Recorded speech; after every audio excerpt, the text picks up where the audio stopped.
Hi, my name is Jay Newton-Small, and I'm CEO and founder of MemoryWell. MemoryWell is a digital platform for life storytelling with the intent of using the narratives that we collect and the data associated with those narratives to help improve healthcare outcomes. And I'm super excited and honored to be a Nexus Fellow. I think unlike most of my companions in the Nexus Fellowship, I don't come to this with decades of experience in aging. What I do come to it with is family caregiver experience. I was my father's full-time caregiver for the last 5 years of his life, his primary caregiver. And I was helped my mother care for him for the decade before that, after he was first diagnosed. And I also come to it with a media background. And so I'm come to it with, I was a Time magazine for 10 years, covering everything from the Obama White House to the Arab Spring. I also was at Bloomberg News as a White House correspondent covering the Bush administration and politics for 4 years before that.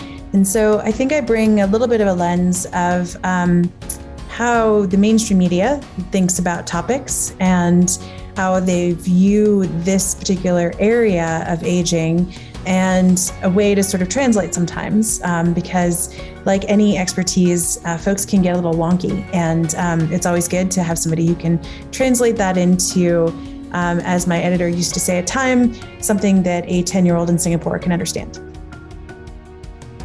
MemoryWell, as I said, grew out of my experience caregiving for my father, who had Alzheimer's. And a few years ago, when I moved him into a community, they asked me to fill out this enormous 20-page questionnaire about his life. And I was sitting there struggling to answer these questions, thinking, I was a professional writer, and even I couldn't answer some of those questions, like describe your parents' 40-plus year marriage in 4 lines. That's like writing haiku. And B, who was ever going to read and remember 20 pages of handwritten data points for like the 100 residents there?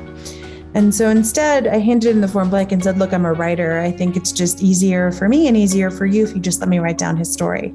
And I did. It was 1 page. I really plastered the community with it because I wanted them to get to know him. And he was 12 years in his diagnosis at that point and couldn't really introduce himself that well anymore. And it really ended up transforming his care. The staff remembered it. They told each other about it. 2 of his caregivers were Ethiopian, and they'd had no idea that my father had lived in Ethiopia for more than 4 years early on in his career with the United Nations. And they became his champions. They would sit for hours and ask him what it was like to work with Emperor Haile Selassie and what the Empress was like. And Dad loved it because he remembered Africa still really well at that point from his early 20s, even if he didn't remember last week or last month or last year. And so MemoryWell grew out of that experience. And I would say I really envision healthcare where every patient is treated like my dad, and people know who they are, and they don't treat them like checklists or just things to get through, like feeding, bathing, dressing, but humans who have very rich life stories, even when they can no longer introduce themselves, who bring a lot of wisdom to the table, and who should be respected and appreciated as those incredible people that they are.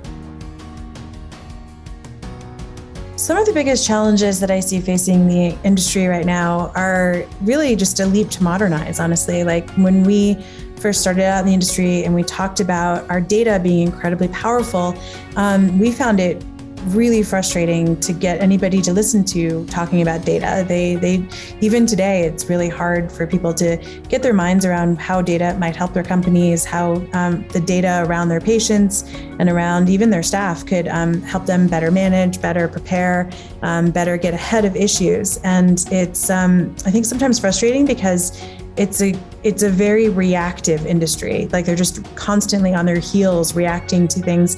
And to be fair, these are huge things like global pandemics that everybody's on their heels reacting to. But it makes it really hard as somebody who's trying to innovate in the industry to get people to look ahead and try different things and to understand the value of innovation. I don't know if there's a magic wand that you can wave in order to get the industry to modernize. Necessity is the mother of all invention. And unfortunately, until they really feel the necessity to modernize and to innovate, they're not going to do it. I think that increasingly the pandemic has forced it. And that's, if you can say that there is a silver lining to a pandemic. I mean, it's a tough thing to say because there's been so much death, but if there is a silver lining to it, it is the ways in which the government has been forced to really shortcut telemedicine and to force innovation into digital because we can no longer meet in person. But there's a lot more that needs to happen, and I think we're just at the beginning of that transformation. One of the things I'm really excited about in the industry is just the influx of new people and new faces, especially in the last year and a half, 2 years. Whether it's Seth at Honor or Vivian Liu, who I just met, who's starting a group called Silver Life. They're coming in from other industries that are much more dynamic and much more expectant of change and innovation because they see the need of innovation and change in senior care. And so I think one of the things that I'm really excited about is this influx of new blood and new people just being like, I'm just going to go ahead and change these things, and we're just going to have to totally change the way we do this. And that is really, to me, the way that this is going to happen is new folks coming in and forcing that change. It's such an inefficient industry, and it's so highly regulated, and you just see the inefficiencies in the system. And there's really no other solution in so many ways, unless you're going to get an act of Congress through, which is just crazy. And so I think it's for sure a very intractable and a system that requires patience in innovating in ways, or just, I think, maybe ingenuity in innovating, thinking outside the box that other industries don't require. It's not like your typical sort of SaaS or software that you hear about in San Francisco, and this idea of like move fast and break things and just go ahead and change things. From the get-go, this is regulated in a really, really intense way. And so there's no way around that. And so breaking it is just not an option, really. And so you have to think through like, okay, what's a way that we can innovate here that is going to be able to have an impact, also not harm people, which is a super important thing about healthcare, right? Like making sure that you're not selling information, commercializing it, harming them in any way. And then also find a way to still make a profit and make your company viable and work itself. And it's, I think, one of the most challenging areas to innovate in.